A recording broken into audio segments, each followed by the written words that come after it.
Welcome everybody to the Cover 2 podcast. You're listening live on OC Rock Radio. We are here at Saddleback College recording a podcast after a week off. Jared is back from our nation's capital. So we are ready to go with a lot of news today. Obviously, if you're a sports fan, the last couple of weeks, days, you've been watching the big NBA playoff series. The Stanley Cup Finals have started. So we have a lot to talk about today. But first, we actually want to go back. Before we preview any of the series, like we're going to do later in the show, we're going to preview the Stanley Cup Finals. Even though they're already a game in, we still can preview that, and we're going to preview the NBA Finals.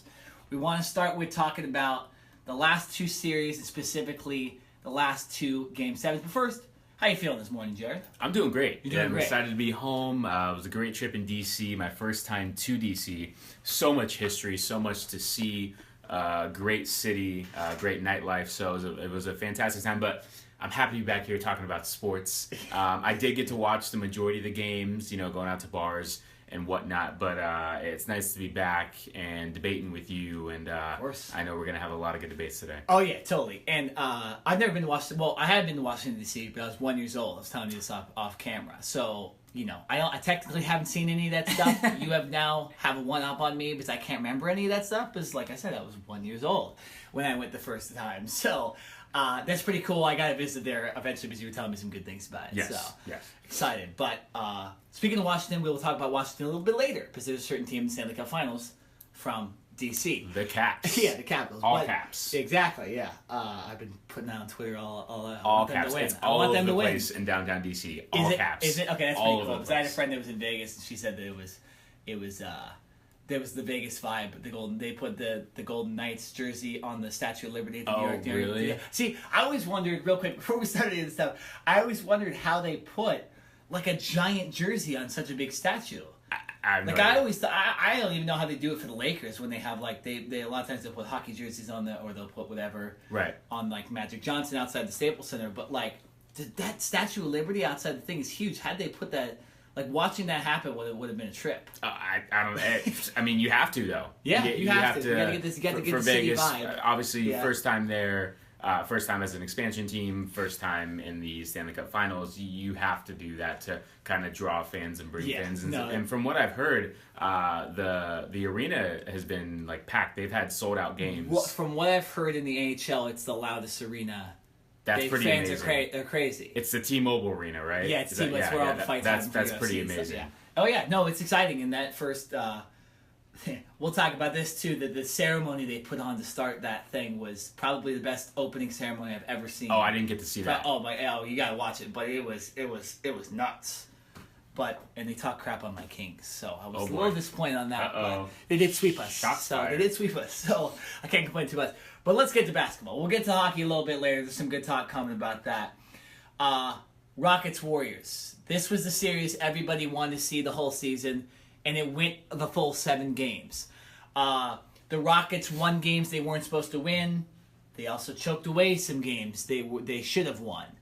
And they ended up choking away the final game with I don't know if it had to be an NBA record, right? 27 missed threes in a row at one point. It was a record. It was getting annoying because I did not want the Warriors in the finals again. They've been there 4 straight years, so I wanted a little new team and to get Harden and Paul a chance to get a ring from me as a basketball fan. I wanted to see that rather than see the Warriors and their all-star team make it again. Oh man, was I frustrated when they were missing all those 2. I mean, when PJ Tucker finally made the one, it didn't even matter at the end, but it was I literally cheered out loud. I'm like, this is ridiculous. You live and you die by the 3. That's Mike D'Antoni's motto. He is okay with that team shooting 40 to 53s a game, and guess what? When they're hitting them, or at least when they're over 50%, they are pretty unbeatable and unstoppable. But you, like I said, you live and die by it. And so when you are missing, you look horrible. And even James Harden, probably one of the best three-point shooters in the league, and especially on that team, couldn't even scratch. Yeah. So when he wasn't hitting, along with the other role players, I mean, Trevor Ariza, he ended up going 0 for 9, put up a big donut in the scoreboard, didn't score 1 point. So the role players really, other than I think PJ Tucker and Capella were the 2 role players. Capella was a beast. He was a beast. Yeah. And PJ Tucker had 8 offensive rebounds. Yeah. Oh, there was a point where It'd be Durant, Draymond, occasionally Steph Curry with no chance down in the post, but they were absolutely out-rebounding and outplaying the Warriors for half that game. Oh, there would be 3 Warriors next to the basket, and P.J. Tucker would box out one and just literally out-leap the other 2 Warriors and grab a rebound. And I'm sitting there like, they're playing with more hustle, more energy, and more fight than the Warriors are. They were in Game 6, too. The Rockets came out and punched the Warriors in the mouth, along with having the home court and the crowd behind them. The Warriors were not prepared for that, and because of all the talent that the Warriors had on that team, they were able to come out in the third quarter and look like a much different team. Yeah. But in that first half, I was like, wow, this Rockets team right now is on a roll, and I did not think that the Rockets would play as poorly as they did in the second half. That was astonishing to me. Well, it was one of the worst. I mean, they performed worse in Game 6, which was amazing. 28% shooting in the second half. That game, I actually thought they had actually, I do think they had a better chance in Game 7 to win, because they just missed all those threes. I mean, they make 3 of those, and it's a tie game. Here's the thing. There's a couple things that we have to listen to. And in the first half, obviously the Rockets, they outscored the Warriors. I believe it was who was it? It was Eric Gordon. Literally went coast to coast and made like a layup with like right at the buzzer. Played on the play. Yeah, basically. But you can't really trust Nick Young to play any type of defense. No. And then how about Klay Thompson? The first quarter, picking up 3 fouls. You gave him a chance. You gave the Rockets a chance because he's the defender that guarded James Harden. Right. He picked up 2 fouls, and then he literally looked over to the bench and waved off Steve Kerr and was like, I'm good. And it's Game 7, so I'm sure Steve Kerr was like, okay, this guy's a veteran. I'm going to trust him to play smart and not pick up a 3rd foul. And what does Klay do? He's guarding James Harden. James Harden shoots a 3. Klay Thompson literally, as Harden is in the air, Klay Thompson kind of comes right underneath him. It's terrible defense. And doesn't give him any space to come back down and land. And he gets called for his 3rd foul. So he basically has to be... I thought he was going to be done for the entire first half. I believe Kerr brought him back a little bit later on in the second quarter. But that was another reason why the Warriors weren't playing well, because you had one of your sharpshooters sitting on the bench with 3 fouls. Well, not only a sharpshooter, but an amazing defender, too. Right, one-time defenders in the NBA. So, I don't know. It was there was so much that went wrong for the Warriors in the first half. And then, like Steve Kerr said... especially in the first quarter. He said it was the worst quarter he's seen them play maybe ever. So for them to be that close is just because the Rockets couldn't make their shots. And I get you have to stick to your game or whatever, and you don't want to go away from the game plan. But there gets to a certain point when you're missing 27 threes in a row that you have to do something different. Maybe try to make some mid-range shots or whatever. But I don't know. It was frustrating, and I think that they were taking a lot of contested threes, too. Like, I remember listening to Kenny Smith. He was either at halftime or it was probably after the game. He was saying that, they only had, 2 or 3 wide-open shots. And that's, I get you're living and dying by the 3, but living and dying by horrible threes is not the way to play. So I do think they went a little away from the game plan. And that was one of the reasons they ended up ultimately losing, because they only lost by 9. Like I said, 3 threes, and the game's tied to go to OT. Right. I mean, listen, James Harden shoots contested shots all game long. Yeah. So for James Harden, I don't think that's anything unusual. But for the other role players like P.J. Tucker and Trevor Ariza and Gerald Green, those guys, I would say, need a little more airspace and aren't necessarily used to having a player in their face as they're shooting. And I think that was one of the reasons why they did so poorly. They were the number is just astonishing. 7 for 44 from 3. Oh man, that's 7 terrible. for 44. I mean, I don't know if I've ever seen that stat line ever since I've been following basketball. That might be the worst ever. I think it is, especially for a team that is known for shooting threes. Like, it's one thing if I don't know, you have a team that doesn't really have 3-point shooters and you have to shoot threes to kind of work your way back into a game. But it's not like the Rockets were getting blown out. I mean, this is just what they do. And for them to shoot that poorly in a Game 7, I don't know if it was nerves. Maybe it just wasn't their night. But the shot was not falling. But guess what? They still had an opportunity, and they were still in the game. And that's what was frustrating is that, you obviously had the one moment where Curry didn't miss a shot for a while. In the third quarter. Draining threes. And then near the end of the game, him and Kevin Durant really made some clutch shots, 2s and 3s. That was it, though. they didn't play well other than those 2 moments. So it's so frustrating that the Warriors end up losing because they had it. And I don't even think they need to go out and like go sign another star. They're essentially one injury away because we haven't talked about this yet, but Chris Paul didn't play in the last 2 games. And I personally think if Paul would have played if Paul would have played both those games, they would have won the series. Yes. No. If it Paul, still could have gone to 7, but I think Paul would have made it. For enough. how close the Rockets were still in this game, Chris Paul would have made that much of a difference. So yes, if Paul was in for Game 7, I believe that the Rockets would have won that game. Eric Gordon played phenomenal in his absence, by the way. Absolutely. Driving to the basket, obviously his shooting from 3 wasn't that great, but driving, getting and ones, playing good defense, I think he played. I don't think you could have asked for him to play any better, but he's still not Chris Paul. And so, he's not enough. He's not a facilitator. No, he's not, and that was kind of a bad blow for the Rockets to obviously not have him. But like I said, they were so close without him, so you can only imagine what they would have done with him. But guess what? That's not what we're here to discuss. Exactly. We can only sit here and discuss the facts. An interesting point about the Warriors. And I don't know if you're I don't know really if it's putting the blame on the Rockets for not changing up their scheme, or if you have to give praise to the Warriors. In every single game of this series, the Warriors have come out in the third quarter and outscored the Rockets and really kind of separated themselves. And or if they were down, came back from a deficit. Like even in this game, in Game 7, I believe the Rockets were up by 11 going into halftime. And by the end of the third quarter, the Warriors had come back from that deficit and they were up by double digits. Mm-hmm. So, I mean, that swing right there is amazing. And I think you have to give a lot of credit to Steve Kerr and that Warriors staff how they come out. They just come out with a different mentality, kind of like, okay, we took a couple punches in the first half. Now it's our turn to come out and swing. Yeah. And Steph Curry definitely came out swinging in that third. No, totally. And it gives you these players, I heard when they were at halftime, they were kind of joking around, just sitting there not worrying about it because they knew, hey, we just played a terrible half of basketball and we're down by what, like 6? 11. Yeah, it was 11, so it was a little worse. But yeah, I don't know. It's just again disappointing. We've been saying this the whole time. It's disappointing because a lot of us fans did not want not only the Warriors but the other team we got in, the Cavs, to be in the finals again, and we get it again. And I don't necessarily know what to think about the next series. We'll preview it later, but. Houston, but like we talked about, they're one player away, and that one player is Chris Paul, because they were up 3-2 with him, and mainly because of him, too. So, should be interesting to see. I mean, they might want to add some depth and stuff like that, but don't throw out LeBron James to the Rockets. You're talking about? Yes. Oh, I've been saying that too. That'd be crazy. I'm just saying, do not throw out the possibility of the Rockets making some roster moves, moving some money around, and potentially going after LeBron.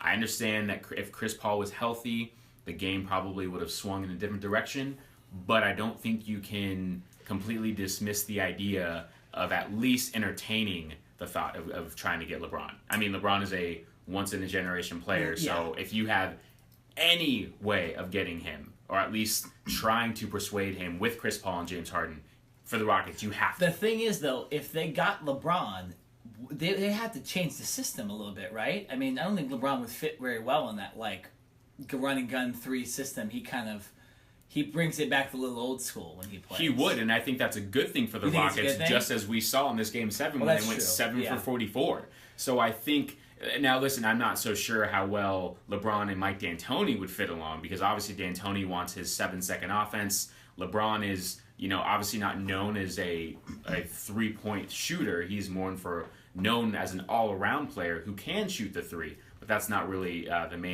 his main thing. But I think LeBron would bring a little more calmness to the team, a little more half-court offense. Championship pedigree as well. Championship pedigree, right. And I think it would actually benefit this team to not have to sit there and, like I said, live and die by the 3. Yeah. When they're hot, that's fantastic. But I think you also have to. There's times in the game where the Rockets literally are one-dimensional. James Harden has the ball for either the entire shot clock or like 20 seconds of the shot clock, and all of the 4 of the players are basically standing around waiting for Harden to create something, whether he's going to pull up for a jump shot or he's going to drive and dish. But it's like No, yeah, you don't really see too many guys slashing or cutting or trying to create space for themselves. It's really a one-man show, and I think that is where LeBron could come in and kind of take some of that pressure off of Harden to where he doesn't have to be really the main facilitator, especially when Chris Paul isn't there. So yeah, totally. No, I agree with that, and obviously it's just funny we're talking about like LeBron going to the Rockets because that might be the 3 best players ever assembled on a team. We look at the Warriors, and you got Steph and Durant, who are on that level. And then you have Clay, who I think is a little step below. And then Draymond, who's more of a... He's not as much of a scorer, so I wouldn't put him... I even put him a little... Maybe a step below Clay. But Paul, where he's at right now, Harden in his prime, and LeBron, who seems like he's still in his prime for some reason at like 40. Those 3 players would be the best players, I think, to assemble on a roster ever. On paper, yes. Yeah. And here's the other thing, and it's just like whether there's an injury or a player gets too many fouls and has to come and sit out, like Clay, how he had to come out in the first quarter. The reason why the Warriors were able to stick around, even though they weren't playing that well, is because they still have 2 or 3 other superstars that you could say, and or all-stars, with Curry, Durant, and Green. So for the Rockets, if they do somehow manage to get LeBron James and Chris Paul, who has dealt with hamstring injuries throughout his career, isn't able to, he has to miss a couple playoff games or games throughout the regular season, you have LeBron James and James Harden. So that's right there. I think LeBron James easily makes up for the lack of not having Chris Paul. Sure. LeBron James brings the ball up as a point guard. He can guard just about any position on the floor. He's a facilitator and obviously a scorer. So, I'm not a huge fan. I'm not advocating for this to happen because I want there to be more parity in the league. Yeah. But if it were to happen for the Rockets, I think they would be a little more okay with having to sit Chris Paul. And right before the game started, when Mike D'Antoni was being interviewed and was asked if Chris Paul would play, you could see the frustration in his face. And of course, he wanted his main guy out there, but he was like, "We're not going to risk him further, hurting himself even more for this game when he can barely even run." Yeah. So there's a lot of people that were like, there's a lot of people, a lot of negativity out there saying, "Oh, it's just a hamstring. It's Game 7. Suck it up and play." They don't know it all. Exactly. Yeah, they don't know it all. But it's like, listen, there's a fine line between playing hurt and playing injured, and Chris Paul was obviously injured and was not able to go. Yeah, no, it's true. I still think LeBron wanted to go into the East because I think he wants to avoid that matchup with the Warriors as much as you possibly can because even with those 3, the Warriors could still beat them. And I think with LeBron, especially what we're going to talk about just in a couple seconds, the East is a hell of a lot easier to make the finals than the West. And so I still think he'll stay with the East, maybe Philly, something like that, or he just won't care anymore about titles. And then maybe that's what will happen, and then he'll just go to LA or something like that. I don't know. But so let's move on. And speaking of LeBron, Cavaliers and Celtics also with a Game 7. One of the rare times where the 2 conference finals back-to-back days had Game 7s. It was very entertaining. Hasn't happened since the late 80s. There you go. It's good information right there. And so very entertaining to watch, obviously, as fans, getting 2 games in a row, and then you get the Stanley Cup Finals, of course. This game was more of a grind-out defensive matchup. The score, very similar to the Lakers-Celtics Game 7 back in 2010. Obviously, we remember that. But the Lakers won the title at that point. LeBron gets the best of the Celtics, does a lot of it himself, like we've seen. He got some help from guys like Jeff Green. But I saw this more as the Celtics kind of losing this game than the Cavaliers winning. LeBron played great, and everybody wants to say he's the next Michael Jordan or whatever. But I thought the Celtics only scoring 79 points with all that talent on that team. I don't want to say choked because it's a lot of younger kids on that team, and it's hard to say that a bunch of teenagers choked the game away. But I think that this was more about the Celtics losing and blowing this game than it was about the Cavaliers persevering and winning. That's at least how I saw it. Yeah, I mean, there is 2 different arguments that you can take, and I mean, this game was about the Boston Celtics as a team versus the Cleveland LeBrons. Sure. That's the Cleveland LeBrons. It really was because Green came out and had a phenomenal game. He had 19 points. 8 rebounds. I mean, he played phenomenal. Yeah, where'd that come from? Right, in Kevin Love's absence. So that was a big pickup for them. J.R. Smith was hitting some threes. Kyle Korver, he really didn't do much, unfortunately. But no, the game, it was LeBron. He played all 48 minutes, never sat at all, and he had to basically do everything. He was basically playing point guard the entire game, even though George Hill is the actual point guard on this team. It was LeBron. LeBron had the ball, I would say, at least 80% of the time on offense. And he was guarding the Celtics' best player. I mean, this guy, for him to be 33 years of age, his 15th year in the league, and to put a performance on like that is, he's not Michael Jordan. You and I did not grow up in the Michael Jordan era. Yeah. We got to see kind of the last couple years of Michael Jordan's career. But just obviously watching, old clips of Jordan's games on YouTube and that type of thing, I'm not going to sit here and say that LeBron is better than Michael Jordan, but the performance that he put on in that Game 7, I think that will go down in the history books as one of the best games of his career. True. And I believe it was Jeff Van Gundy who came out and said that this season will be the greatest season of LeBron's career, regardless of if he actually wins the championship or not, how he's literally put this entire team on his back and carried them to the championship. I believe this is also LeBron's first year in his career that he did not miss a game, for whether it was injury purposes or just a rest game or something like that. He said this year, I remember towards the beginning of the season, he was like, I want to play all 82. And he did. He played all 82, plus every single game in the playoffs. I mean, he's got to be just... Did they go 7 with Indiana? I can't remember. I'll have to look that up in a moment. Look up, because I think he's played, if it's 7-4 was the sweep, and then 7 again, I think he's played 100 games this season already. That's ridiculous. 100 games. Hasn't with missed all the miles that are on his body. And with that team, where you can have the Michael Jordan debate, and my take on that is that it's different eras, so you can't really compare these guys. I think I saw a tweet about this too, and I think this is perfectly correct. You have Michael Jordan was the 90s, Kobe was the early 2000s, and now LeBron's 2010 on. He'll probably be the decade of 2010 to 2020.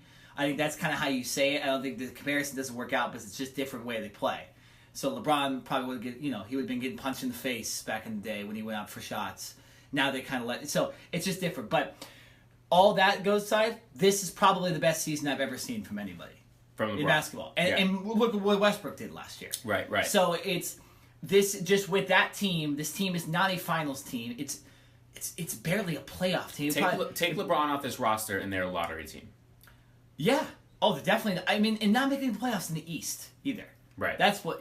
So, it's amazing. The Denver Nuggets essentially. That's who they are if they don't have LeBron. So, it is amazing. But I think you put all the Michael Jordan debates away. This is the best season I've ever seen, and he could cap it off with a finals win.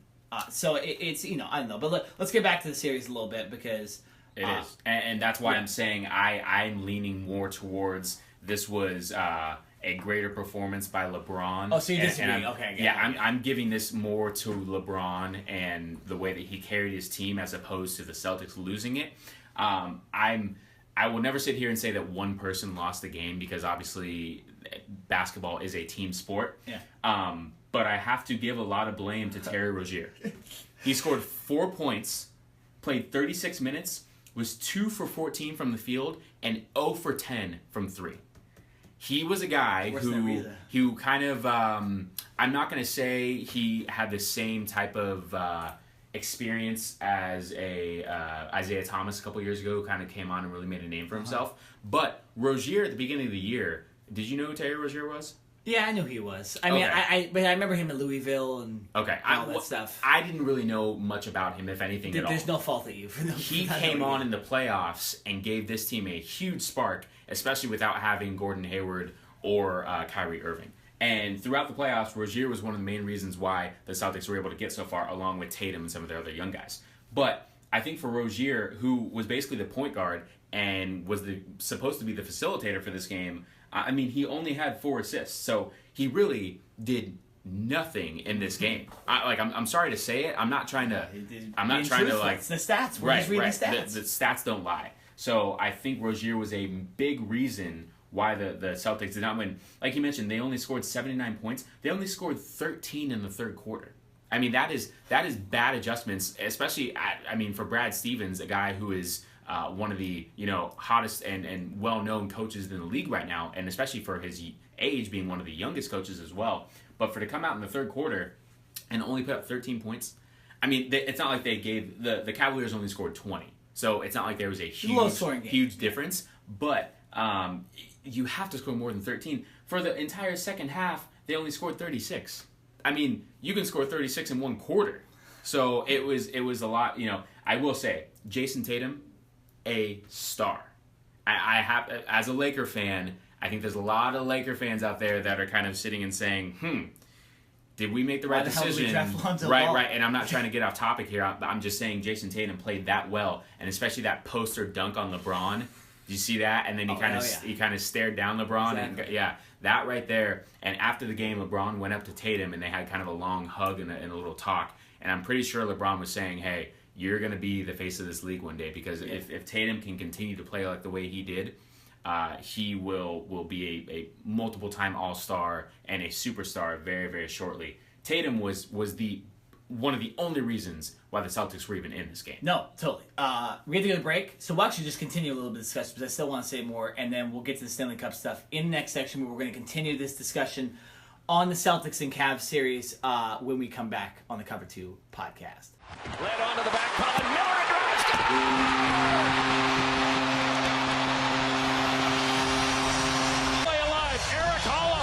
Gets it back to the point. John Carlson looks like he screams. Then on to John Carlson. Then to Oshie. Tried to hook on the front. Score! John Carlson! And it's tied at 3. He's going to find this puck. And he just lays it right out to Carlson. Fleury thinks he's going to shoot it. And the big defenseman finds it. What a play from Oshie. Theodore moving on with it now. Through one right. Score! No save! Backdoor to Nosek, but Smith-Pelly did not get the puck out. Vegas kept it in. They got a 1-goal lead. Ovechkin tried to slip it across. It's blocked there. Poked on out to center. Nosek has an empty net. Sweeping on in. Score! Welcome back to the Cover 2 podcast. I'm Jared Smith. And I'm Nick Nenad. And we're going to continue our NBA playoffs talk. I know Nick wanted to say a few more things, get a few more things off his chest about this Cavaliers-Celtics, so I'm going to hand it off to you and let you continue about Terry Rozier. First of all, you guys realize, I think that was the first time ever that we didn't introduce ourselves at the beginning of the podcast. I think so. Yeah. So I had to make sure. So if you didn't know, I'm Nick Nenad, and it's Jared Smith. Yes. So sorry. We I think that's the first time we've ever done that. We've been doing the podcast for a year and a half, maybe 2 years now. So now they know. Yeah, first time, exactly. Now you know that we screwed up. But nonetheless, so we were talking about the Celtics and Cavs, obviously, and specifically that Game 7. And Jared was mentioning the young players, and he made good points about Jason Tatum and how he kind of played like a star and had the big dunk and stuff. I think this team does have a very bright future. And when you put in Jaylen Brown, who is another great player, Terry Rozier's young too, Jason Tatum, and then obviously you add Kyrie, and Gordon Hayward isn't the oldest dude either. This team has a bright future. But I think them being so young, and I think I said this in the last segment too, that was one of the reasons they ended up losing. And we talked, you mentioned the Tatum dunk, which is a cool thing, until the Cavs go down and score again, and they end up winning the game. And it's kind of like, oh, you did this great thing, but it's still 2 points. And this happens with a lot of young teams where they'll have that big dunk or they'll have that big play, and they can't really get away from it and stuff like that. Also, Terry Rozier trying to dunk on LeBron was something where that was another thing where the youth really showed to me, like, why, if you're a point guard that's 6 foot tall, are you trying to dunk on LeBron, who absolutely shoved the ball the other way when he tried to do that, and then stood there at the end of the court, stared him down. He didn't move. Yeah, because LeBron James knew that there was no threat gonna happen. So I don't know. That showed the youth to me. They're cool plays. When Rozier especially went up for that dunk, me and my brother went, "Oh my God!" Like that would have been the coolest thing ever, maybe in basketball. But it ends up not mattering in the end. Those are 2 point plays. That's all they are. and they can swing momentum, but I don't know. I just think that the youth can hurt you a little bit, and I think people a lot of times think that like these 19, 20-year-olds are already the stars. A lot of Lakers fans do this too, where they think the team already is a 50-win team when they're really a 30-win team. Celtics have a lot of good pieces around them, guys like Al Horford and stuff like that, so they're a playoff team and they almost made the finals. But I do think the youth was one of the main reasons they lost this whole series. Because there was some games where they could have won, there was games they got blown out and stuff that I just think has to do with youth. And I think once these guys get older, they're going to start dominating the East and maybe even dominating the league. If the Warriors somehow get knocked off a little bit. But I just thought the youth was a big part of it. I don't know if you want to say anything to that. You were kind of praising them a little bit. I just wanted to put the other side of it. Like, the youth is great, and these players are going to be great, but it's one of the reasons they lost, and it's one of the reasons we have a fourth. It is. I mean, because of their injuries, the youth had to step up and play more. I mean, true. Really, that's very good. That's very true. The two only... Terry Rozier shouldn't have been playing. I mean, he shouldn't have been starting. No, he shouldn't have been starting. I think he would have been somewhat of a role player, maybe playing 10 to 12 minutes a game. But he wouldn't have been playing 36, not if Kyrie was healthy. No. I think Al Horford and Marcus Morris were really the two veteran guys on this team that were healthy. The majority of the other players who were playing significant minutes, at least when it comes to the playoffs, were very green. Wait, it's Marcus Smart who's in his low 20s, Rozier low 20s, and Brown and Tatum are just coming out of their teens. Right. So those are your key players, along with Horford and Morris, and Horford played amazing this whole... I kind of feel bad for him. I really want him to get in the finals, try to get a title, but... that's what I'm saying. When your best players are a bunch of 20-year-olds, it's going to be tough to beat a veteran team in Cavs, who all their players are like 30. The Celtics team is going to be very, very scary. The fact that they were able to get to the Eastern Conference Finals without their two best players. So if Kyrie and Hayward can come back next year healthy and they can keep the core nucleus of this team together, the Celtics are going to be a team to be reckoned with for the next couple of years. Yeah, unfortunately for us Laker fans, the Celtics, but there is some good about them losing in the Eastern Conference Finals and kind of blowing it too. I was leaning a little towards the Cavaliers' way, just because I didn't want to see the Celtics win. That was more of a bias. Although remember what I was saying this, I don't know if I said this on the podcast, but when it was going on, I didn't mind if the Celtics made it to the finals. Because I thought that would have been worse on their fan base losing. As a Dodger fan, seeing that happen to us, I was like, maybe the Celtics get in and then just get blasted by the Warriors in the next round. Because they would have had no chance against the Warriors, okay? I'm just saying. But, yes, nonetheless, it was a good series. Credit the NBA, real quick before we get to Stanley Cup, credit the NBA for somehow getting two entertaining series out of these playoffs. Because last year I thought was a joke. Last year... Really, I think a lot of people, especially me, were like, you know what? I don't know if I want to watch the NBA so intently this season because it's going to be predictable. The Cavs are going to make it. And I didn't think the Cavs would suck like they did during the regular season. But, Cavs and Warriors are going to play again. But they did make it interesting, at least. They are going to play in the finals again. And we'll preview it in a later segment on this show. So stay tuned for that. But I did enjoy those 2 Game 6s and 2 Game 7s that we ended up having. Yes. Because it gave us a hope. Or we might not have the predictable outcome. We do, but both those games were fun, and both the games weren't blowouts. And it was fun to watch. I don't know if you thought the same thing, but I enjoyed the NBA the last week. Oh, totally. I did as well. I made it a point to watch every single game, or at least as many of the games as I could, because I knew that they would be competitive. And I think whether you're a fan, whether you are, the commissioner of the NBA, all you want is competitiveness. You do not want to...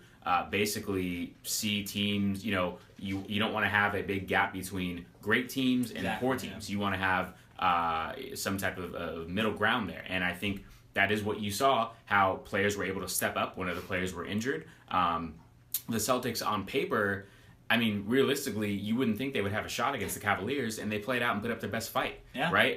The Rockets-Warriors, everyone was looking forward to that matchup, and I know when we were discussing when the playoffs had just begun, we both wanted to see that matchup. We were lucky to see that matchup, and even luckier to have it go 7 games. So, no, I think it was fantastic not only for the league, even if you're not a fan of basketball necessarily, I'm sure a lot of people were rooting for the Celtics and probably the Rockets just because they didn't want to see a part 4 of the Cavaliers and the Warriors. We are going to get that, but yes, I will say I'm a little more excited because we had so much competitiveness.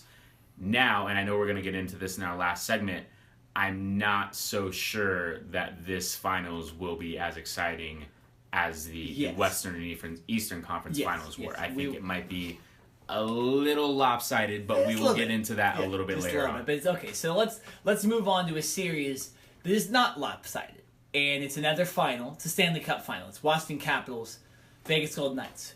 Who the hell would have thought this would have been the Stanley Cup final at the beginning of the season? Right. Vegas Golden Knights. No. Expansion team. I mean, we definitely didn't guess this before the season. First year, and the Washington Capitals, who hadn't been able to get out of the second round of the playoffs for the last. I mean, it was maybe it was a long time, and they couldn't even get past the Penguins. But they finally get past the Penguins, and they go 7 with Tampa Bay. It was the best team all season, and they end up winning. Vegas has just steamrolled everybody for some reason. It's the most remarkable run I've seen in sports ever. And so now we set up this final. And there has been a game one, but we kind of want to preview it a little bit, and we'll talk about that necessarily in a second. But just looking back, and also to give you this, so both teams are actually vying for their first Stanley Cup.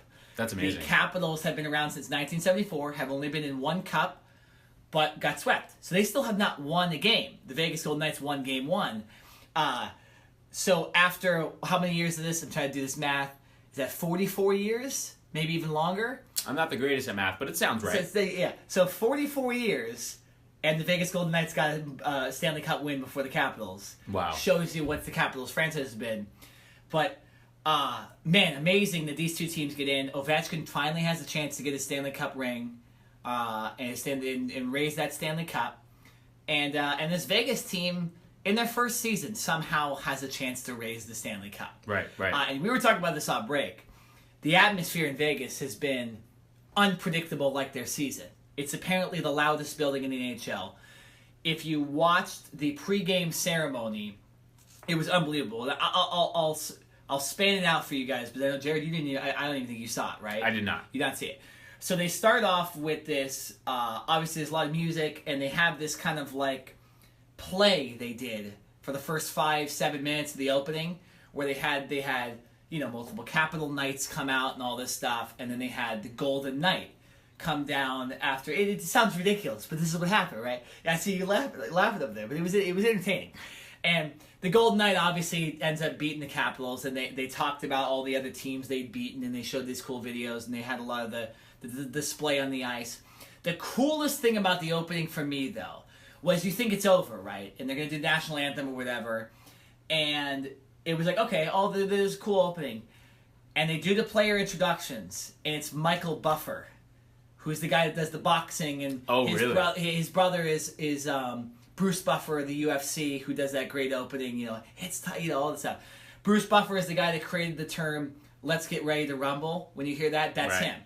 And so he did that, and just the way they did it, obviously me being a boxing, I'm a wrestling fan, I'm a UFC fan, all that stuff, that entertains me as well. And having Bruce Buffer, they announced Ovechkin first, and he got huge boos and all this stuff, and then they announced the players, and they would do it like it was a fighter getting announced for the game. It was like a hailing from Washington, D.C. That's awesome. It was very, very cool. Then the game finally got on, and it was a great game. It ended up being 6-4. But that opening, it really just gives you that feel of like, people say the best atmosphere to watch for playoffs or anything is hockey, and that adds to it as well. No other sport, I think, can do what they did.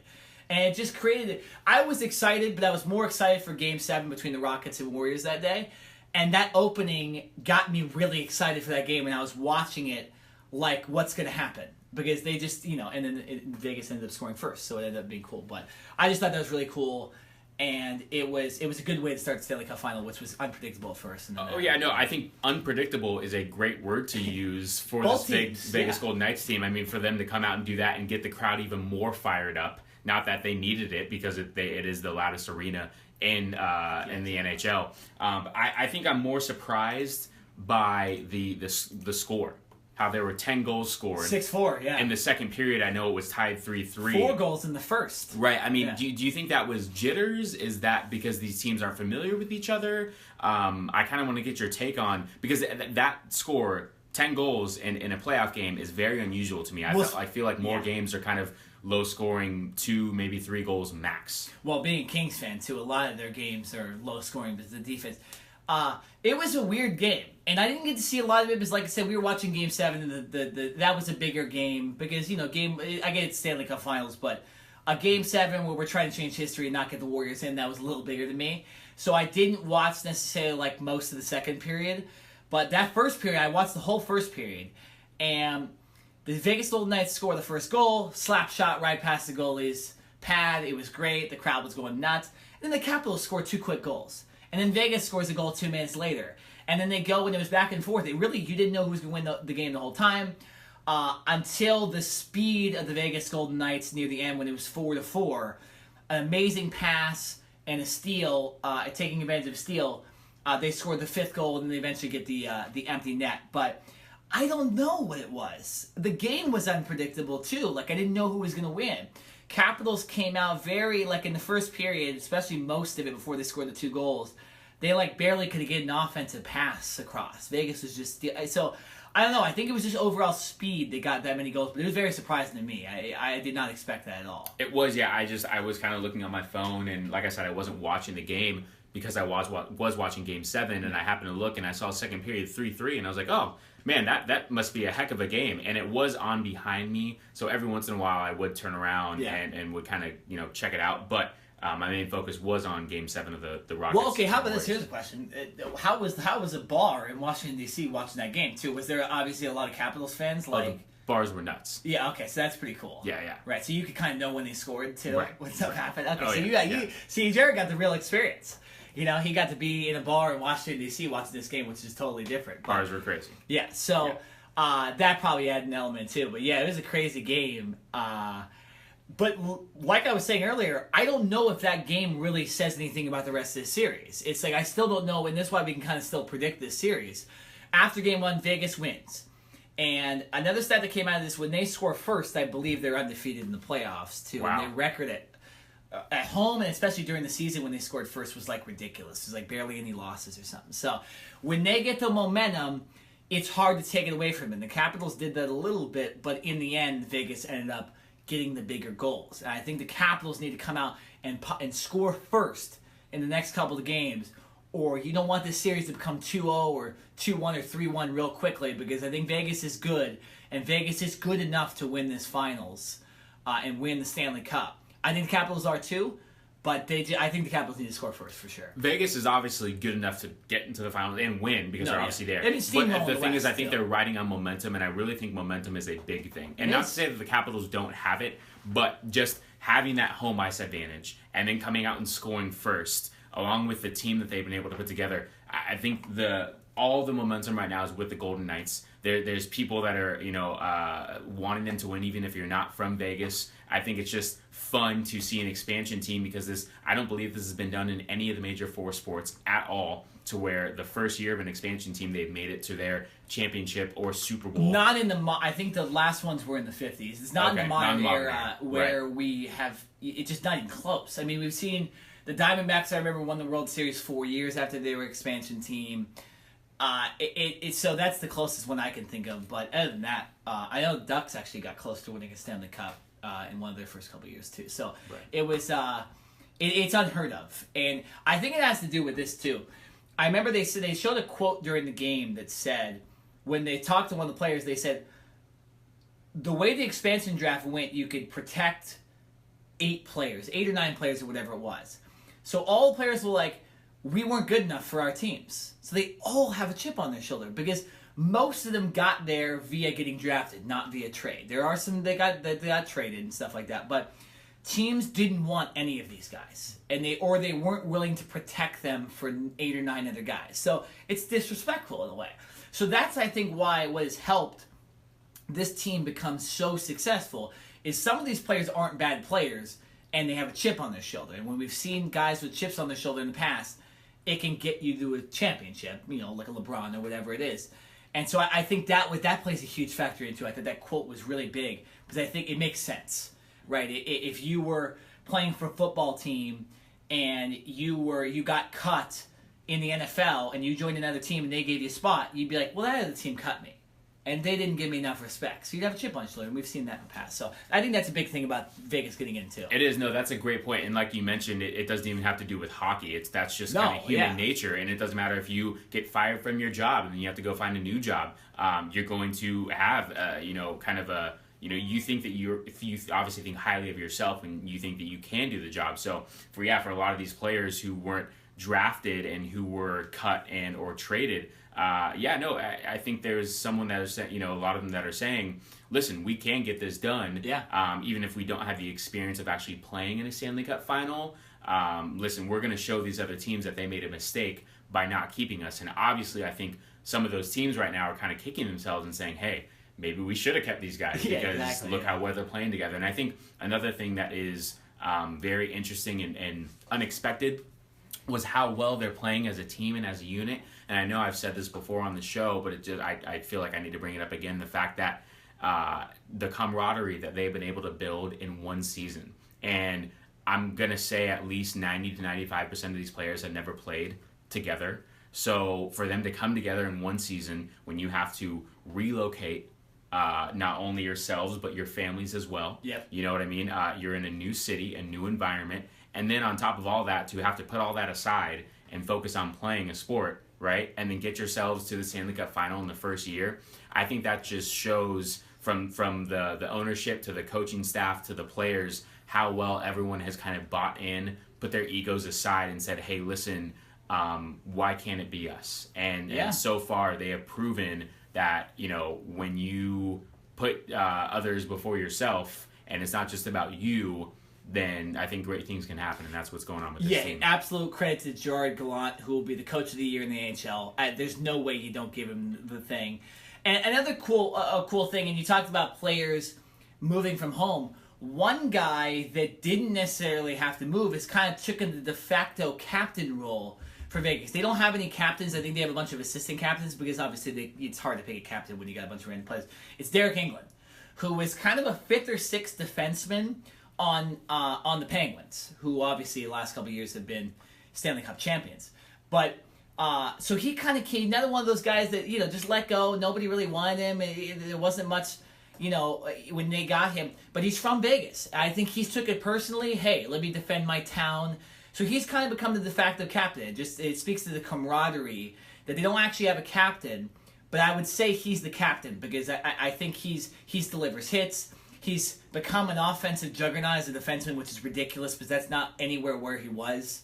Before playing on the Penguins, he was just strictly like a defenseman, one of the defensive defensemen. And now he's scoring goals and stuff like that. So another amazing trait about this team is they've changed players' playing styles. Ryan Reeves, another one. Ryan Reeves has always been known as a goon, a bully, a guy that fights all the time. He's scoring goals. He in Game 7 against the Winnipeg Jets, or maybe it was Game 6. Game 6 against Winnipeg Jets in the deciding game, he scored the deciding goal. A guy that's a fourth-line guy for the St. Louis Blues, doesn't even play every game. In the playoffs would get scratched because he just is there to fight. Is now scoring goals. So it's an amazing trait. It's funny we're just boosting up Vegas and stuff, but there's another team. It's amazing the run they're on. One of my last questions to you before we wrap this segment up is, and just to reiterate, what is it going to take for the Capitals to win in Game 2? Well, like I said earlier, you have to score first, and you just have to come like bats out of hell. And that first game, and both teams are quick. But being in Vegas in that atmosphere, you're going to have one of those openings again. It's going to be today, and the game's tonight, Wednesday. But you're going to have one of those big openings. The crowd's going to be pumped. It's the loudest arena in the NHL. You have to shut them the hell up to start this game, and I think you have to try to do that every single game. But specifically, Game 2, you have to score the first goal. You cannot let Vegas score the first goal because they haven't lost in the playoffs. So it's just you're not going to win. We talk about stats. It shows that they can't win. So, I don't know. I'll give my prediction. I'll let you give my prediction first on the rest of the Stanley Cup. I do think Vegas ends up winning the Stanley Cup Finals. I just think their home field advantage, even if the Capitals were to steal this game, I just think them having home field, they're not going to... Home ice, yeah, excuse me. Them having home ice, I don't see them losing more than one game on home ice. And I think they could steal games in Washington, because Washington's atmosphere is good, and it might be a little crazier because it's their first time in the Stanley Cup since 20 years. It's been 20 years since they were in the Stanley Cup final. So I'd have to give it to Vegas. To be more specific, I'll give it to Vegas in 6. So they win in Washington. I think they win one in Washington. I think they win at home. I think they'll end up winning in Washington in Game 6. So they win in Washington to win the Stanley Cup. Yeah, exactly. I don't think they'll let it get to a Game 7. Them winning Game 1 did make it easier for me to pick them. I think if the Capitals will win Game 1, I'd be changing my opinion. But I think the momentum is enough for Vegas to end up winning the Stanley Cup, which would be obviously amazing and one of the greatest feats in sports. Right. Regardless of who won Game 1, I was still going to pick the Vegas Golden Knights. Yeah. More or less because I think it just would be really awesome to see this team win. So I am picking the Knights in 5 because I want to see them win at home. That'd be pretty cool. I think that'd be even more phenomenal for this team and for hockey as well.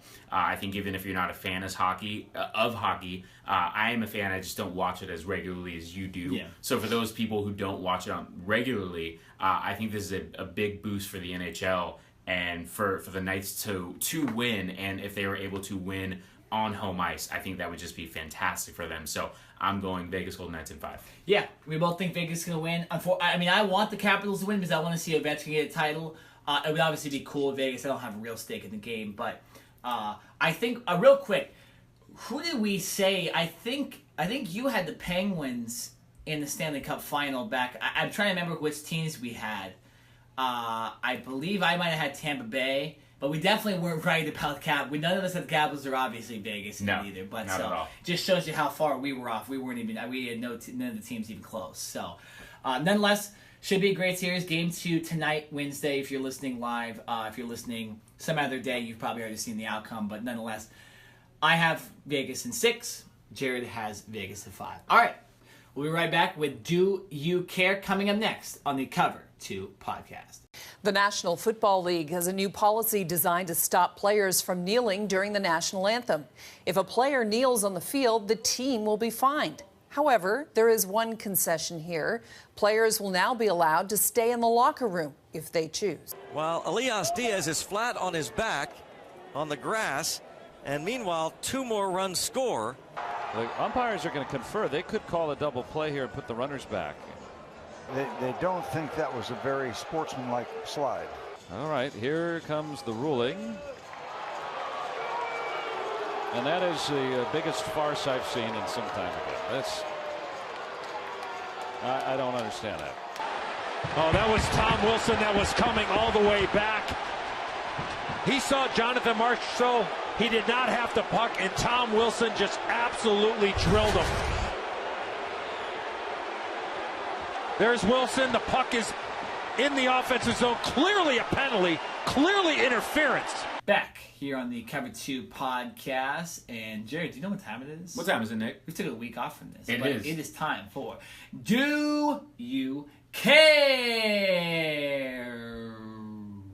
It's time for Do You Care, guys. And I always got to introduce it oddly because I just want to. It's got to be different from all the other segments on the show. Whatever makes That's insider happy. stuff. Exactly. Yeah, we've been talking about hockey, basketball. So I'm excited. And we got a good list of stuff, and we're even going to combine to talk about the last one. So a little different Do You Care than usual, but the last topic's going to be very important, so we wanted to both get our opinions in on it because we're going to be previewing the finals in the next segment. We don't have time to talk about it in the rest of the podcast. So we're going to talk about it a little later. But until then, Jared, you're going to get the first question today. Hit me. It's a good one. Do you care? Speaking of hit me, do you care that Tom Wilson did not get suspended for his hit on Jonathan Marchessault in Game 1? No, I don't care. I went back and looked at the hit because I did not see it live. Like we mentioned, I didn't really watch the game. But seeing it full speed and then seeing it in kind of a slow motion angle, he did. Now, yes, he probably could have hit him a little more square. Mm-hmm. He obviously hit him from the side.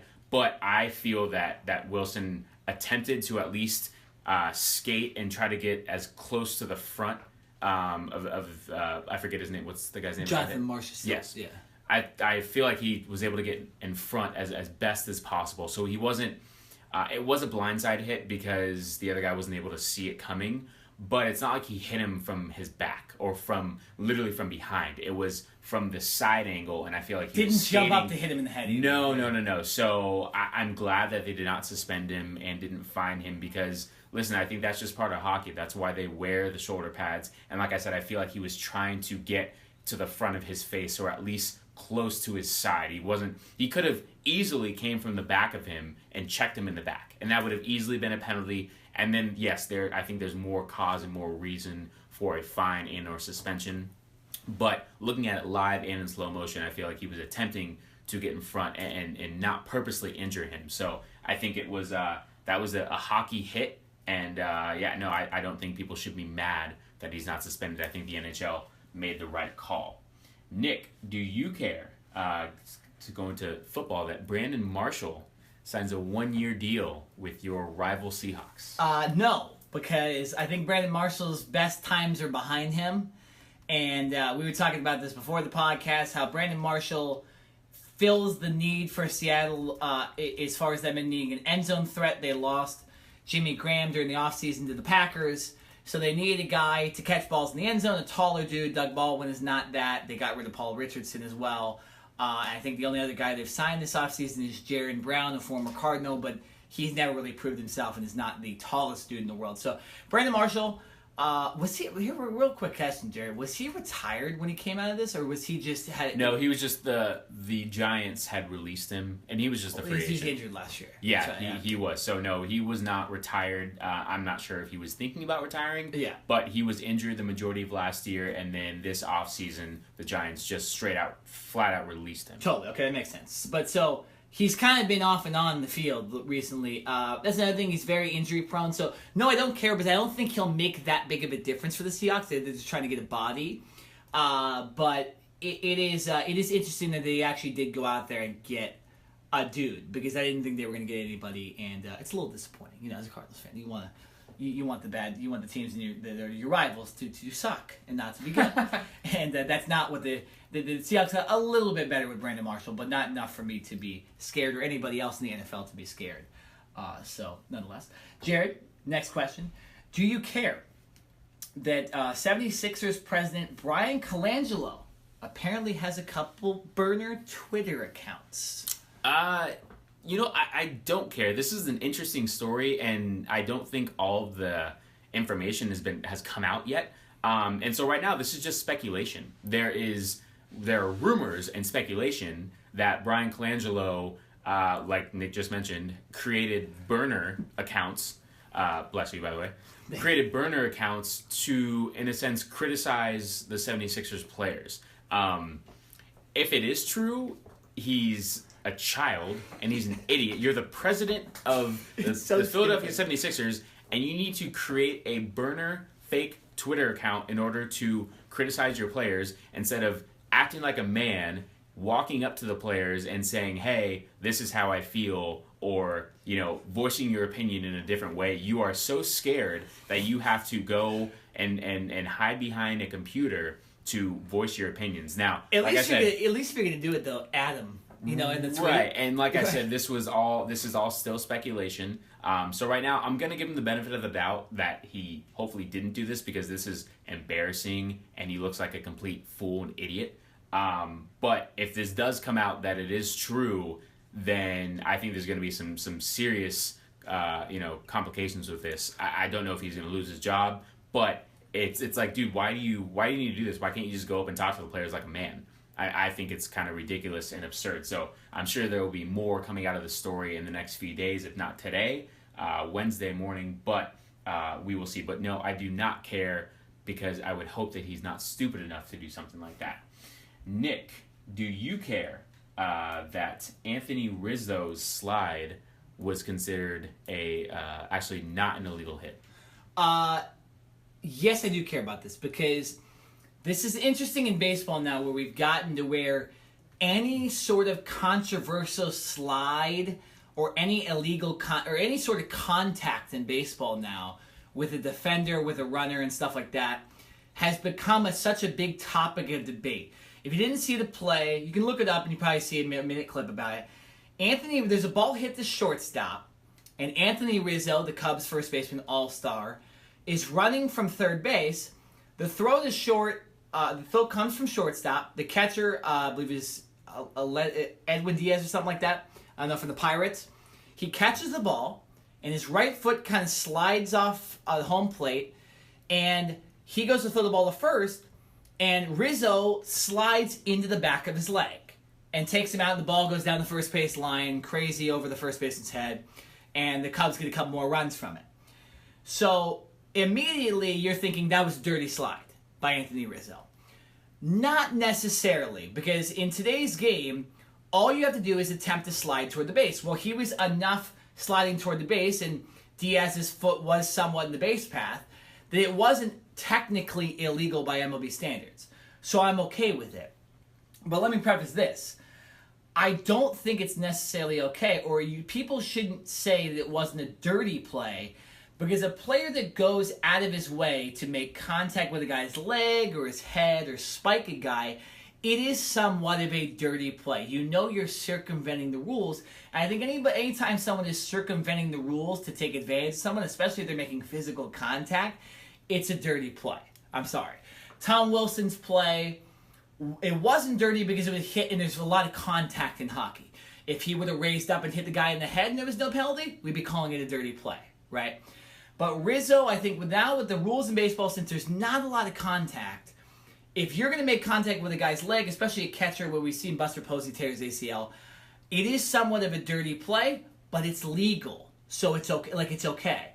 But let's not come out here and say that this was a clean play and there's nothing wrong with it. But there was something wrong with it. You were trying to take the guy's leg out, which could injure the guy, and it doesn't happen a lot of times. So I know Joe Maddon's mad about this, and he's mad about the reaction, and I know the fans booed him. He didn't get hit or anything in the series. They might wait till the end of the series tonight to do something to him, but nonetheless, there's a difference between it being a dirty play and it being legal. And it was a legal dirty play, at least in my opinion. So interesting that we still have this debate, but it still happens. All right, so this is where we're going to transition the segment. So both of us, Jared, are going to answer this next question. Do we care about the NFL's new kneeling policy? Yes. We both do. Yes, we both do. I care, you care, yeah. We care. I guess I will lead off with this one. Go ahead, yeah. I think the NFL... We'll explain to people what it is, just in case people don't know what it is, what exactly is going to go on now. So if I'm saying this correctly, because I have read it over once, the NFL is, in a sense, in my opinion, a lose-lose situation with how they handle this. Yep. So basically, obviously for those who are living under a rock, even if you're not a sports fan, last year the NFL went through a huge period of where players were protesting the national anthem, and instead of standing up and putting your hand over your heart, a lot of players were kneeling, and obviously there was a lot of backlash with that.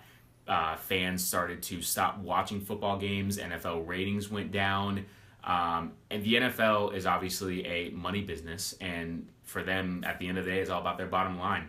So they are trying to figure out a way to where they can make players stand for the national anthem and get their fans back to watching so they can get their ratings back up. That, in my opinion, that's what I think this is about.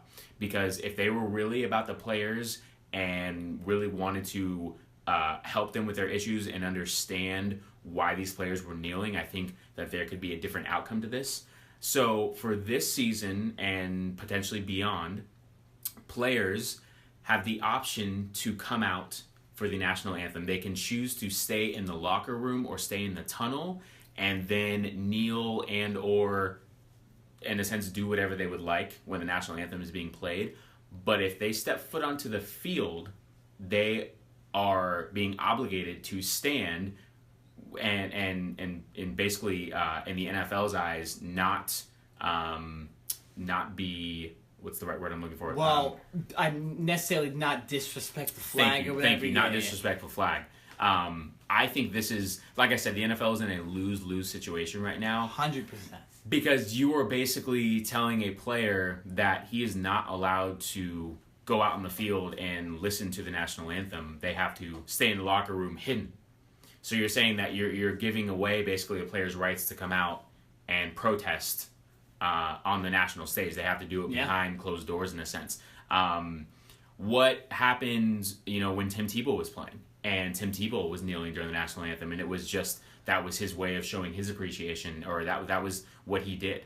The NFL didn't have a problem with that. The NFL was not coming out and forcing players to handle the national anthem in a certain way. People were praising Tim Tebow for what he did. People were okay with what Tim Tebow did. But because athletes now, majority of them are black athletes, are coming out and kneeling and are not standing up with their hand over their heart. And even though if you actually listen to these players, it is not because they're trying to disrespect the flag. It is for other reasons. There's a lot of backlash with that. So I think that's what I have a hard time with, especially being an African American, is the fact that certain people, and I'm not trying to throw Tim Tebow under the bus or anything, because I like Tim Tebow and I appreciate what he stands up for. But when Tim Tebow is allowed to do one thing, and even Marshawn Lynch, who up until last season, if you go back and watch him, he would actually sit on the bench. He always would. He did not stand. I believe he has never stood for the national anthem. So there was no where were people arguing against that? There weren't. But now all of a sudden, because Colin Kaepernick knelt, there's now a bigger issue. So that I think is what I have an issue with, is the double standard, the hypocrisy right, of it. Exactly. Yes. No. Okay. So it's so stupid, this policy, and you're right about the lose-lose situation thing, because I get it. I understand why they made the rule, because they think their fan base, they're losing their fan base because of this, which I don't personally think is true. I just think there's a lot more to watch on TV nowadays, so people are going to be watching less NFL. The Super Bowl ratings are still amazing, so it's not like that. I just think this is not I do know some people, though, that I've personally been told that when players were kneeling for the anthem, they canceled the red zone, or they canceled the Sunday ticket, which I think is ridiculous. I think, it's 1 minute of the game that's happening. These players are trying to get over a very solid cause over to everybody, and to be canceling stuff because you can't handle 1 minute of guy kneeling during the national anthem is kind of ridiculous in my opinion.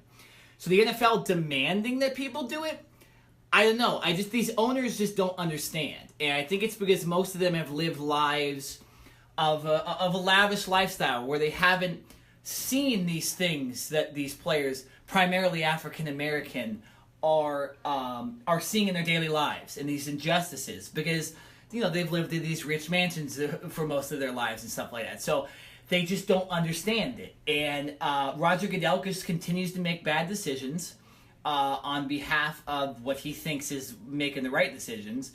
And it's just, the dictatorship of the NFL continues. And whether it be suspending Ezekiel Elliott for 6 games without probable cause, or suspending a kicker for 1 game for beating the hell out of his wife, there's no stopping to the stupidity of Roger Goodell's commissionership. So, I don't know. I have to agree with you wholeheartedly on most of the things you said. I think it's ridiculous. I think the players should be able to do whatever the hell they want, and they can suffer. Here's the thing: let them suffer the social consequences about it. And obviously we see the thing with Colin Kaepernick and Eric Reed now not getting signed, and that's ridiculous, and that shouldn't be happening. But let the players take the backlash themselves from fans. But let's not have the league get involved. You saw the NBA did a good job when you had the Donald Sterling stuff. They all wore T-shirts, and they didn't, they all changed stuff. And the NBA was like, okay, we understand. Let's not make this an everyday thing or whatever, but we understand that you guys want this cause. So, I mean, take a thing from the NBA, Goodell, because most of the things that he's been doing wrong. But I think this is a ridiculous rule. It didn't need to happen. They're just pandering to their base or their 32 owners, because that's, I think, really what this is. Just a bunch of, I'll say this, a bunch of old white men making a decision on behalf of not their fan base. So it's ridiculous, and I have to agree with you on this.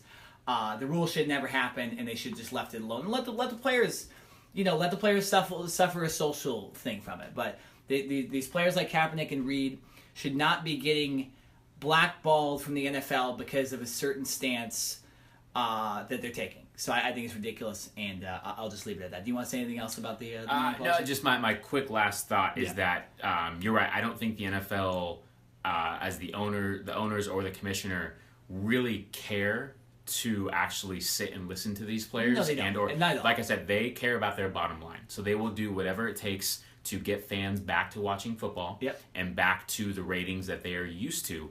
They want the NFL to have a certain type of image. They don't want anything to destruct that image. And if something like this is, they will side with whatever makes them money. And right now, that is not the players. So, you have people who will say, that is how it is. It is what it is. And that is very true, because at the end of the day, the owners are the ones who write the paychecks. Yep. And they pay for Roger Goodell's salary as well, which is why Roger Goodell has to be on the owner's side of this. Of course. Because if he doesn't, then he will no longer be getting paychecks from the NFL. So, it is what it is in that sense. But no, I don't think the owners or the commissioner are really care. Even though they may come out and say, we're very serious about this topic and we want to get something resolved, they're saying that to the media so they do not get backlash. Yeah. But at the end of the day, they care about the bottom line, and that is it. Most of them, because I know that I believe it was Woody Johnson or a couple of Jets employees said they'd pay fines for it, and there was another team that came out and said, so it's not everybody. But I think Jed York from the 49ers abstained from voting, too. So good for those guys. I think they understood the same thing we think. It was a ridiculous thing to be bringing up, and I don't know. It just the NFL makes it. It's so difficult to like the upper management in a lot of these NFL teams. Cardinals, they haven't seemed to. I'm sure the Cardinals released a statement as well saying they don't understand it either. So I've always respected the Cardinals management as well. I think they've done a good job as far as being even really going for their players. So not to prop up the Cardinals in the segment for no reason, but it'll be interesting to see what happens next season if players blatantly disobey the rule. I think it would have been a little different. It would have been a little crazier if they would have put a penalty next to it, because I think that would affect the game more than a fine. These players do get paid a lot, so I think a fine is, whatever sometimes. But nonetheless, crazy little ruling there by the NFL. We're going to move on. And coming up in our next segment, we are going to be talking about the NBA Finals. Who's going to win? Warriors or Cavs? Or if you want to call them the LeBrons. We'll be talking about the next preview, and we'll tell you who we think is going to win in how many games. Coming up next on the Cover 2 podcast. Tatum drives down and throws it down. Wow!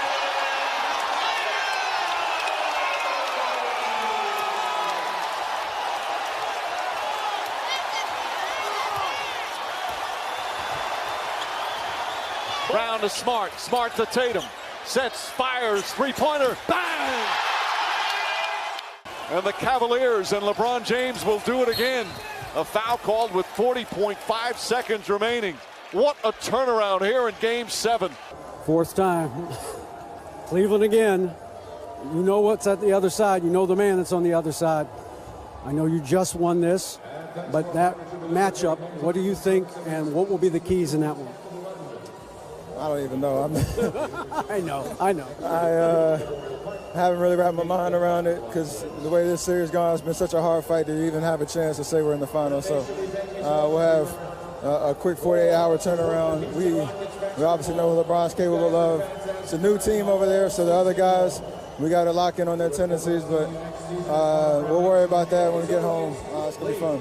Cover 2 podcast on OC Rock Radio with our final segment of the show, talking about previewing the NBA Finals for the 4th consecutive year in a row. We have the Golden State Warriors matching up with the Cleveland Cavaliers. Not the matchup that most wanted to see. Obviously, I think a lot of people are burnt out with this series.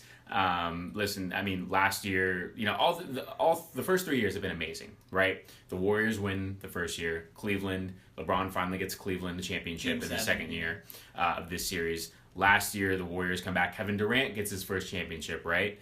And now we have it again for a 4th consecutive year. And I think this year is a little different. Both the Eastern and Western Conference Finals were so great. Both went to Game 7, like we mentioned earlier. And there was so much hype around those matchups. This year, I don't think there's as much hype. I think there's a lot of people that are convinced that the Golden State Warriors are clearly the superior team. And I think that is completely right. Listen, it's the LeBron show. And like I said, it's the Cleveland LeBron. So LeBron is going to have to basically do what he did in Game 7 against the Celtics in every game of this series with the Warriors for this Cavaliers team to have a chance. And so, Nick, I want to get your opening thoughts on this series, how you think the series will go, and then eventually we'll get into our picks at the end of the segment. Yeah, well, I want to start off by saying I'm disappointed that this is what our finals were. I think when we go back and look at it, I think did you say it was going to be Warriors and Raptors? Was that who you said was going to be in the finals? I had Houston and the Raptors in. So we initially thought that Toronto wouldn't choke and get swept by this Cavs team that everyone says isn't that good. But we didn't have Cavs and Warriors in the finals when we predicted the playoffs initially. We might have said it before the season and all that stuff, but as far as when we predicted the playoffs, we didn't have the Cavs and Warriors in it. Nonetheless, I'm disappointed because, like you just mentioned, we had 2 great Game 7s, and although the Celtics might have made it, I was kind of making jokes saying that if the Celtics make it and then they lose in the finals, for us Laker fans, that's more bittersweet because they got so close but didn't get it. So I was like, and to not have LeBron in the finals for the 83rd year in a row might have been kind of a cool thing. To see a young team face the Warriors too would have been cool. Or if the Rockets could have made it, which was extremely close, and that's why we were echoing how disappointed we were earlier in the show about the Rockets choking away the last 2 games. Nonetheless, we get Warriors and Cavs. I'm disappointed, but we're going to predict it because we're going to be pros here. And I'll just say this. You look at the first year, and LeBron was outmatched. The Cavs were outmatched because they were missing Kyrie and Kevin Love. Nothing much they could have done. Warriors ended up winning. A lot of injury luck that year for them getting to the finals, although I think they would end up winning anyways. But LeBron has to do it himself, ends up winning 2 games. Warriors should have won, though. They were injured. The second year, you saw what could happen when you have a healthy Cavs team.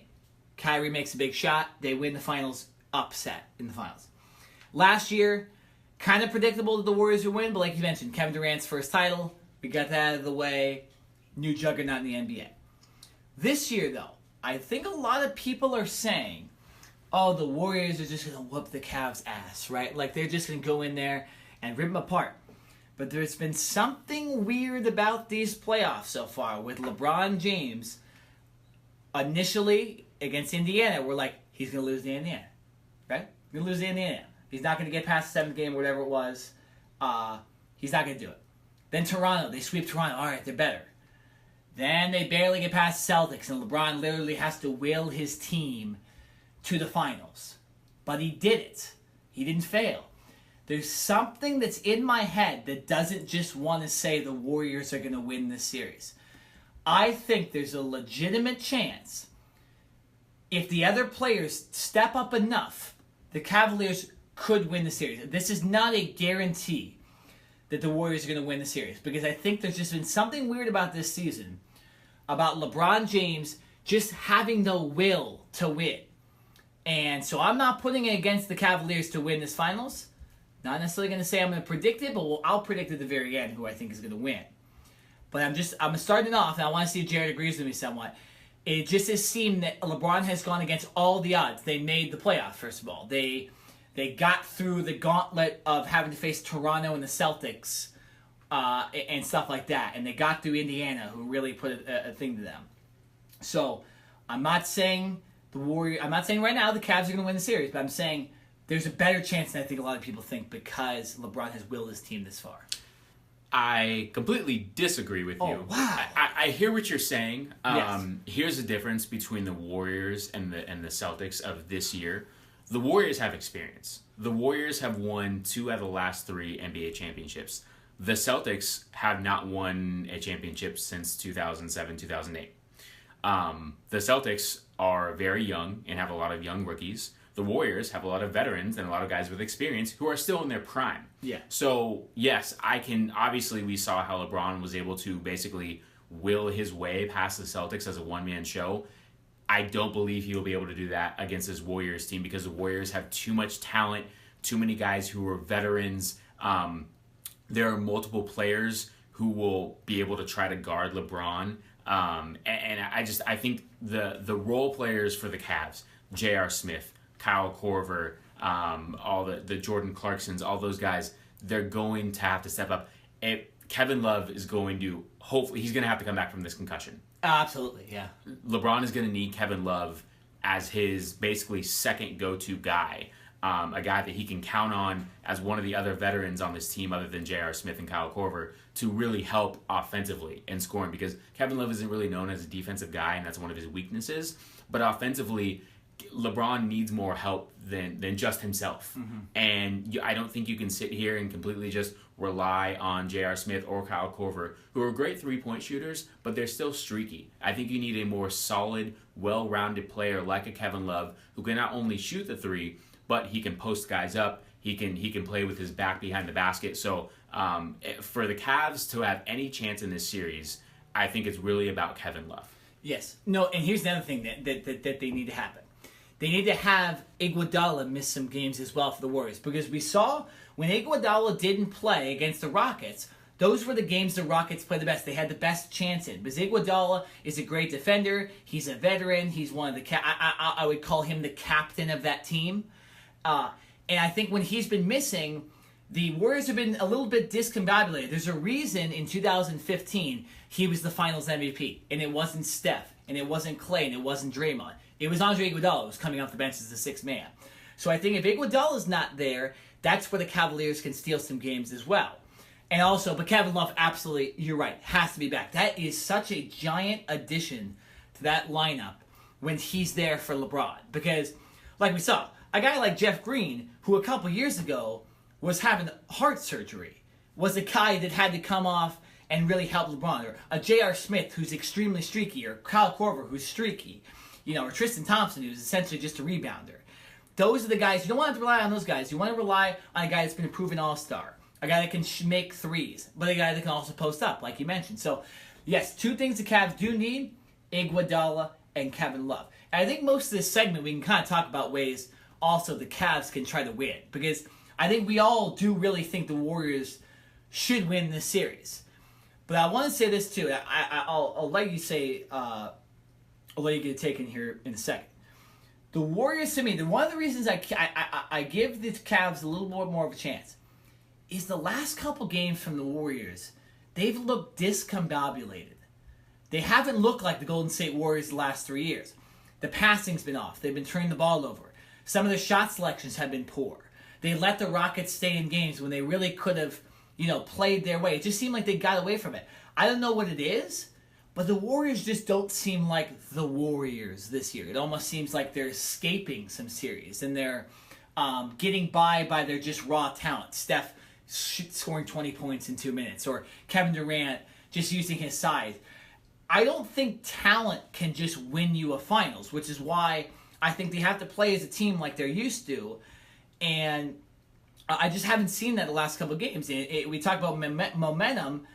The Cavs might have a little bit more momentum coming in this series. I think if Iguodala doesn't play, they can steal some games or a game earlier in the series, which will help.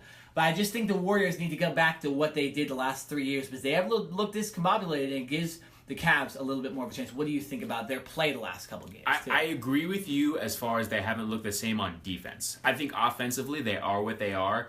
They are so talented that sometimes I think they get a little lackadaisical, and they may go one-on-one with Kevin Durant kind of just trying to take a guy by himself and shooting a fadeaway jump shot when maybe he could have passed the ball and gotten a better look, right? I think that's because these guys are so talented, and they can basically create their own shots whenever they want, that, sometimes they just want to do their own thing, and I think they get bored with the offense sometimes.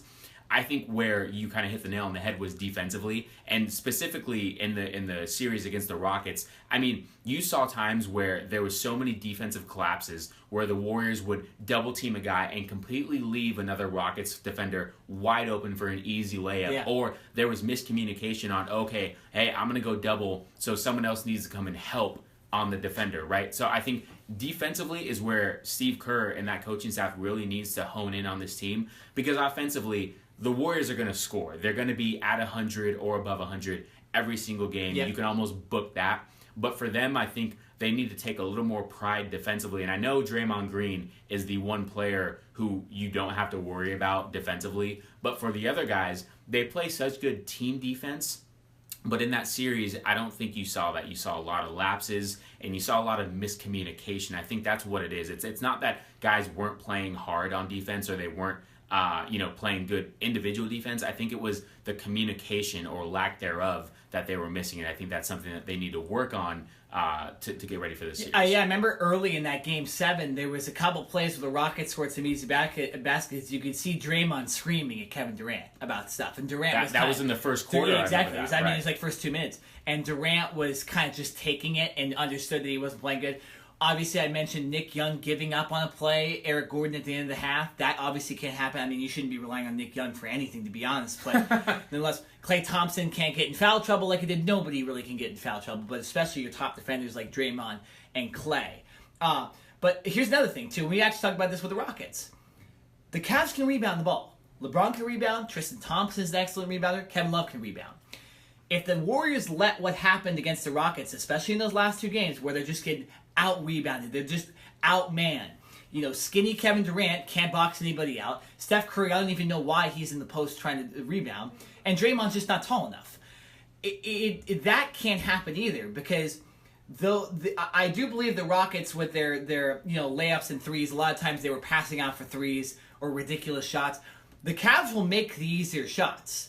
So I think their system almost, could circumvent some of the Warriors' defense, especially if they have lapses. But I think the rebounding is such a key for the Cavs and the Warriors.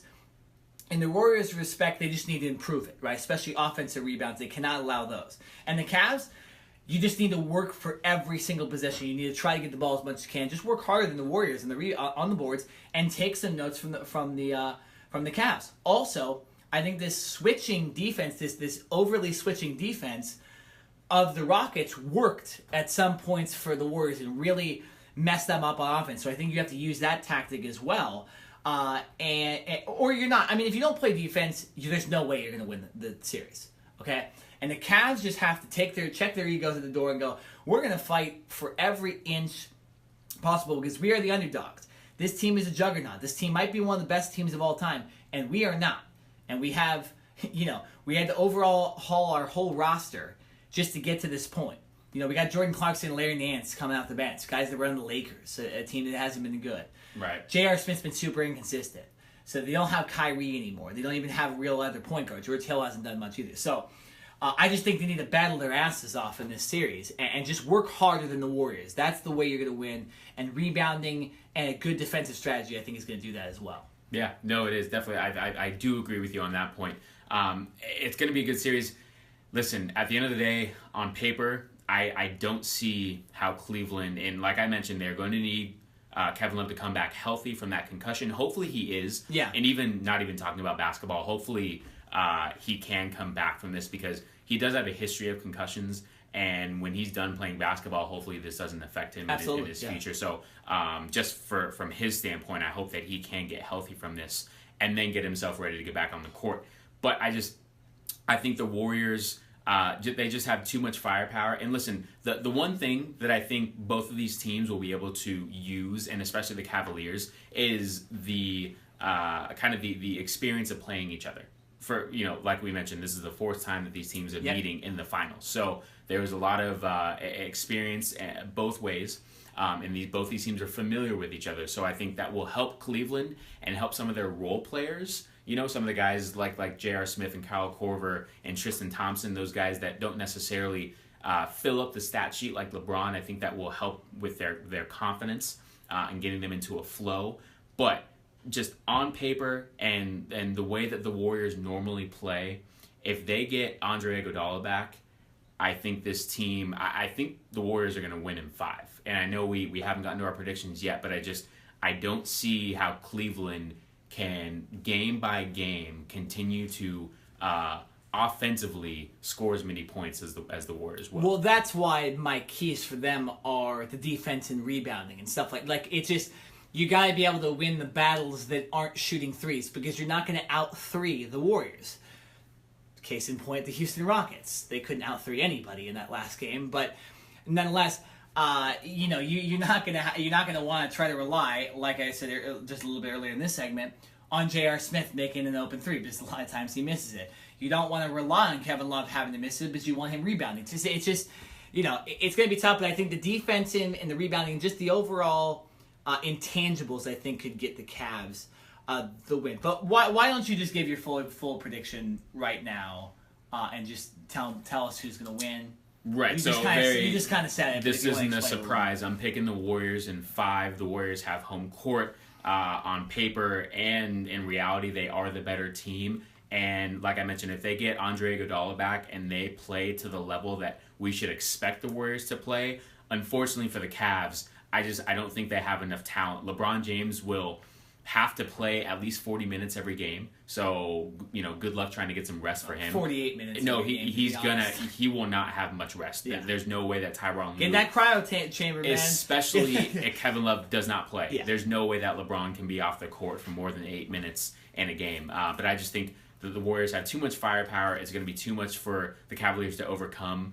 Even for the great LeBron James, I think he won't be able to do it on his own. And I really don't trust the Cavaliers role players to step up and give LeBron, kind of the rest and points that he's going to need to overcome this Warriors team. So Warriors in 5. What game or where do the Cavs get that one win? You're saying at home. You're saying at home? Yeah, either game 3 or 4. Okay. I don't see them winning in Golden State at all. I think Golden State comes back home for game 5 and wins on their home floor. There you go. Okay, so now, like you've probably been sensing, I'm giving the Cavaliers a little bit more of a chance in this game. I think they can steal games, especially if Iguodala doesn't play. My prediction, I'll go a little more in depth. I think Iguodala misses a game or 2 here, and I think the Cleveland Cavaliers steal a game because Iguodala is not there. I'm ultimately going to go Warriors in 6. I think they take it in Cleveland. I think the Cavs will be able to, LeBron will be able to will his team to certain wins. I think it'll happen more than once. I don't think this will be like last year. I just think that LeBron's more in a mission this year. But I just don't think it'll be enough. And I think maybe that you're looking at that game 6 and the Warriors, they'll just outshoot and just outplay the Cavs and they'll end up winning the finals. I really honestly want to say Cavs in 7 because there's something that says to me that LeBron's going to make it happen, but I just can't do it because this Warriors team is just too talented, and it'd be kind of a blasphemous, opinion to say the Cavs are going to win 7. I think it could happen, so I'm here to say that I'm not saying that the Warriors are going to win this series for sure, but I'm going to go Warriors in 6 because I think they'll be just a little bit too much, especially if they get Iguodala back. There's no way that they're with Iguodala back for sure. There's no way they're losing the series.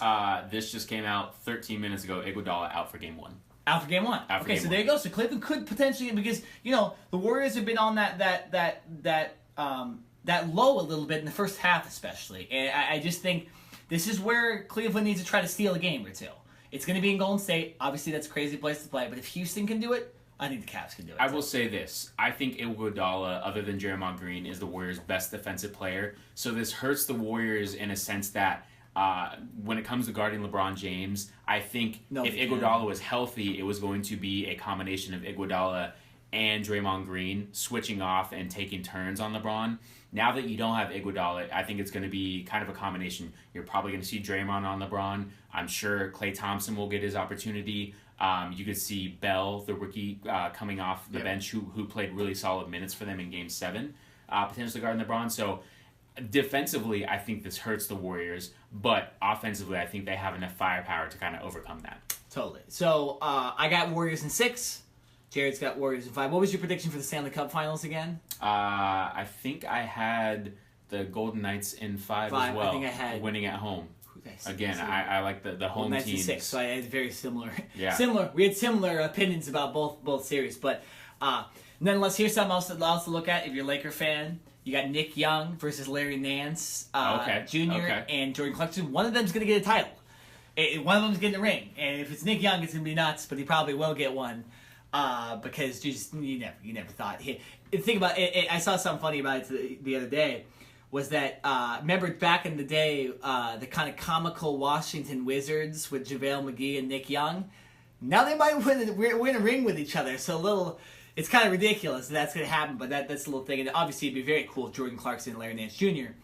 won a title. As a Laker fan myself, I think that those guys deserve it. It's kind of what their mission was the whole time, but it's going to be a lot tougher for them. And those two guys especially need to step up for the Cavaliers as well. All right, Jared, we got about 4 or 5 minutes left in the podcast. Do you have a final thought for today? I do. Mine's going to go back to the NFL, and it has to do with our Do You Care topic that I asked you about Brandon Marshall signing with the Seahawks. Interesting that former Dallas Cowboy Dez Bryant is still unsigned. That's right, He was offered a 3-year deal by the Baltimore Ravens, and he actually turned that deal down. He has come out and stated that he wants to sign a 1-year contract with a team.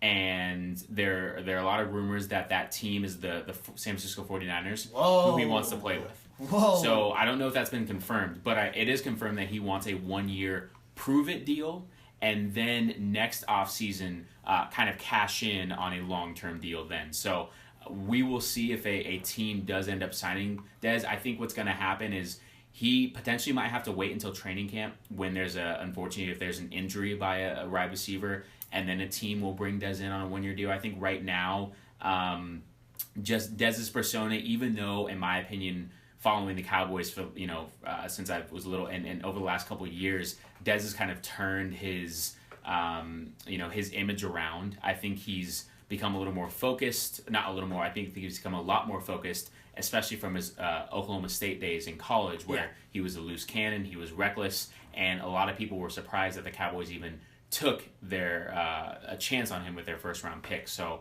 but it is a little shocking that the Seahawks decided to go with Brandon Marshall instead of Dez Bryant. I think Dez Bryant is a better player than Brandon Marshall. He's younger, but who knows? Brandon Marshall probably doesn't have as many of the issues that maybe Dez Bryant brings. So that could be a reason. But there is speculation that he does want to go to the 49ers. There was a lot of speculation right when Dez Bryant got released that he wanted to stay in the NFC East. Yeah, I remember that. Yeah. And play for the Giants, Redskins, or the Eagles to kind of get back at the Cowboys. I think cooler heads have kind of prevailed a little bit, and he's starting to now realize, okay, what's the best situation for myself? And the 49ers right now have 11 wide receivers on their roster. Whoa. So from a numbers standpoint, it doesn't necessarily make sense for them to sign Dez. But who knows? If you're Jimmy Garoppolo, I don't think I think you're advocating for this to happen. I think you would want another big body target that you can throw the ball up to in the red zone. So we will see what happens. But as of right now, Dez Bryant is still unsigned. A couple things to comment about that. I think one of the reasons Seahawks might have signed Brandon Marshall is cost less, I think, to be honest.